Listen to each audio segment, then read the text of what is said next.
uma visão, gente, eu penso assim, em alguns momentos não cabe a professora pedir inglês. Mas na verdade não deveria caber nunca, né? Em alguns cabe menos ainda. Então o texto vai dizer os versos do Byron descrevendo esse inferno, não que ele imaginou, ele argumenta que ele desceu às profundezas do inferno. E obviamente que existem imagens ali, né? Para poder fazer com que isso seja ainda mais forte. Quando você passa por esse recado do Byron, você acaba entendendo por que essa segunda geração também é chamada de byroniana. Por que a segunda geração é byroniana? Porque os nossos autores vão pregar justamente, não é um desapego à vida, mas é uma desistência. Eles, em nome dos seus ideais, eles vão desistir inclusive da própria vida. O ideal, a procura por esse amor, essa entrega romântica, ela é maior do que a própria vida. Tá ok? Vamos lá. O primeiro autor que eu apresento para vocês é o Álvares de Azevedo. Fofoca literária. Ele é o mais importante deles, professora? Então vamos começar pelo autor que tem a maior, tá, importância, depois para os outros dois que são ótimos autores, mas acabaram não tendo a força do Álvares de Azevedo. Vamos para a fofoca literária. Álvares de Azevedo, ele vai nascer no Rio de Janeiro, numa família absolutamente burguesa. São dois filhos, ele e uma irmã 4 anos aproximadamente mais nova do que ele. Quando adolescente, esse menino tem aí uns 14 anos aproximadamente, ele vive um momento de maior crise da sua vida como adolescente. Ele abomina o pai. Ele tem uma relação dificílima com o pai.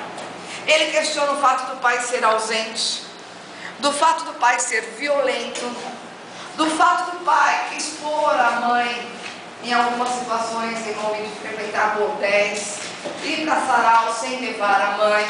Então imagine a situação. Ele tem um pai que ele não respeita, mas que por convenção ele deveria respeitar. Ele tem um pai que deu para ele nome, um pai que deu para ele status, mas um pai com que ele não tem a menor afinidade. E ele compensa essa não afinidade em um hobby que ele tem. Ele cavalga. Eles moram numa quinta, num sítio, apesar de viverem no Rio. E um dos hobbies do Álvares é cavalgar. Só que ele está num momento tão complexo da vida dele que ele amava cavalgar quando tempestades surgiam. Então se ele ouvia durante a madrugada, tá? A possibilidade de uma tempestade, ele saía na calada da madrugada, cavalgava, vivia, ou seja, ele vivia no limiar dos seus limites e em crise com o pai principalmente. E a irmã, ele deixa claro que é uma das pessoas que ele mais amou na existência breve dele, a irmã o acompanhava quando ele cavalgava no final das tardes. É como se ele fugisse da vida cavalgando. Imagina a situação, a praia e ele evadindo, jovem, muito jovem, dos seus problemas nesse momento, que era de alegria quando ele estava com a irmã e que era quase de destruição quando ele fazia isso nas madrugadas, quase como se ele estivesse buscando a sua própria destruição. Numa tarde, ameaça a chuva, ele se prepara para cavalgar, porque ele amava fazer isso, e a irmãzinha cisma que quer ir junto. E ele, para provocar os pais, ele leva a irmã. Ele fala, bom, durante o dia, chuva de verão, e vai cavalgar com essa menina. Só que no retorno, naquela mesma noite, a menina já começa a ter febre. A chuva, que para ele não fazia mal, por mais que ele quisesse que fizesse, que ele desejasse isso, para a irmã fez. E a irmã vai ser acometida de pneumonia e nem em 10 dias vai falecer. Tá? Mais nova do que ele, aproximadamente uns 4 anos. Ele vai levar consigo a culpa por essa morte. A partir daí, ele começa a buscar a morte. E numa dessas suas cavalgadas noturnas, ele vai levar um tombo que a ciência, a medicina da época, não consegue explicar como em primeira instância não tenha acontecido nada. Assim, ele é encontrado desmaiado, parecia inclusive que já estava morto com seus 16 2 anos, mas nada. Quando ele volta do desmaio, ele não tem nenhum machucado, ele não tem um osso quebrado e ele não tem um sinal de resfriado. E ele ficou a noite toda mesmo sendo desmaiado lá na chuva. Ou seja, não estava ele perseguir a morte, não. Que ele não tinha, não era o momento dele. Com isso, o pai vai ficar desesperado, porque apesar dele ter problemas com o filho, é o filho. E é o único filho agora. E o filho vai procurar falar: meu filho, o que você desejaria para que a sua vida pudesse ser melhor? Ele fala: fazer direito em São Paulo. Bom, você quer fazer o curso de direito em São Paulo? Rio São Paulo naquela época era mais ou menos uma semana de viagem. Você tem consciência de que se você for para São Paulo, eu vou ficar longe de todo mundo, é isso que eu quero. E o pai, como estava bancando essa reabilitação, né, da amizade dos dois, vem para São Paulo. Como é que você entrava numa faculdade naquela época? Você fazia uma doação e o garoto passava por uma entrevista. Ele era brilhante, inteligentíssimo, e ele vai adentrar, né, as colunas do Largo São Francisco.